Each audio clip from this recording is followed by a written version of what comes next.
Hi, friends, and welcome back to the Aging Parent Playbook. I'm your host, Dr. Barbara Sparacino, psychiatrist, coach, and fellow member of the sandwich generation.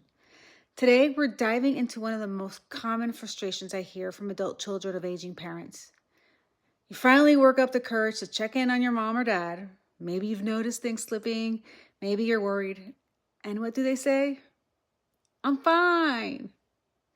Two little words that can stop you in your tracks because actually, they're not fine. You see the piles of unopened mail, or you notice the bruises from a fall, or you hear the weariness in their voice, and yet they insist everything is just fine. So today, we're going to unpack why parents often deny needing help.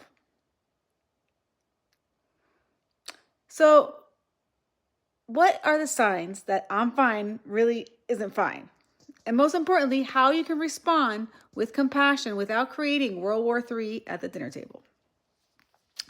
So, let's talk about the psychology of denial, right? Let's start with the why. Why do so many aging parents insist they're fine when they're clearly not? The short answer, fear. Fear of losing independence, fear of becoming a burden, fear of admitting that aging is catching up with them. For some, it's pride, especially if they were always the strong one, the caretaker, the person others leaned on. And honestly, think about how often we say, I'm fine, when we're not. We do it at work, we do it with friends. Sometimes it's just easier than unpacking what's really going on. For our parents, it's the same, except that it often carries the weight of aging, identity, and dignity. It is important to remember denial isn't usually about being difficult or stubborn. It's about holding on and understanding that shifts how we respond. So, what are some signs that they're actually not fine?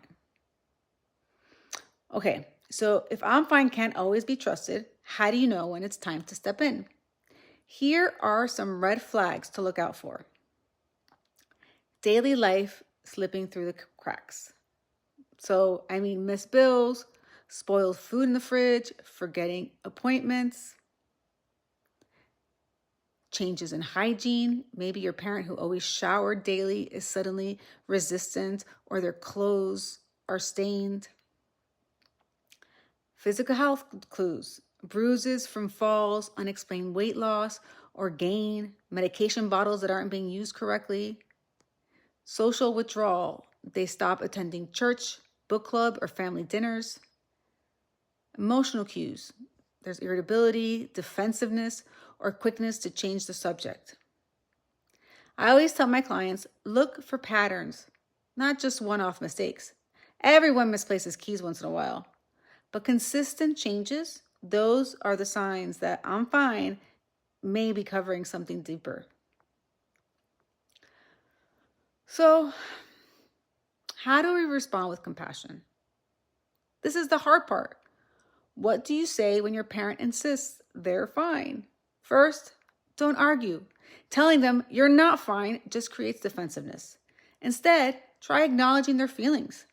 I hear you, Dad. I know you want to feel independent. Mom, I can tell this is hard to talk about. I respect that. Then shift the focus to your own care and concern. Say something like, I noticed you've lost some weight and I'm worried about you. Or, it would help me feel better knowing someone's coming to check on you. Sometimes parents are more receptive if the suggestion comes from someone other than you. A trusted doctor, a clergy member, even a close friend can be a powerful ally. I always tell folks, hey, blame me. And don't underestimate the power of starting small. Instead of saying you need help every day, try, how about someone comes just once a week to help with groceries? Little yeses are what can build trust for the bigger changes. When parents are stuck in denial, think of your role as the role of planting seeds. Offer options instead of ultimatums. Normalize help as a strength, not a weakness. You might say, everyone needs support as they get older. This doesn't mean you're losing independence. It means you're planning wisely. And look, here's a real life example from my coaching. I once worked with a daughter who was pulling her hair out because her mom insisted she didn't need help. We reframed it. Instead of help, we called it having a partner. That one word shift changed everything. Her mom accepted a homemade 2 mornings a week because she didn't feel pitied. She felt supported. So remember, sometimes the solution is less about logistics and more about language. So let's recap. I'm fine is usually fear talking, not stubbornness. Look for patterns of change to spot when things aren't okay. Respond with compassion, not confrontation. Start small, use allies, and frame support as empowerment. If this episode resonated with you, I want to invite you to download my free care plan guide. It's a simple resource that walks you through the 4 pillars of caregiving and helps you see where your parent may need support. You can grab it right on my website at theagingparentcoach.com. And if you're really struggling with denial and resistance, let's talk. Coaching can help you move from frustration to clarity, and I'd be honored to help. Thank you for listening to the Aging Parent Playbook.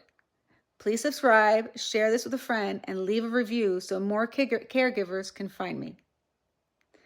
I'll see you next week. Take care.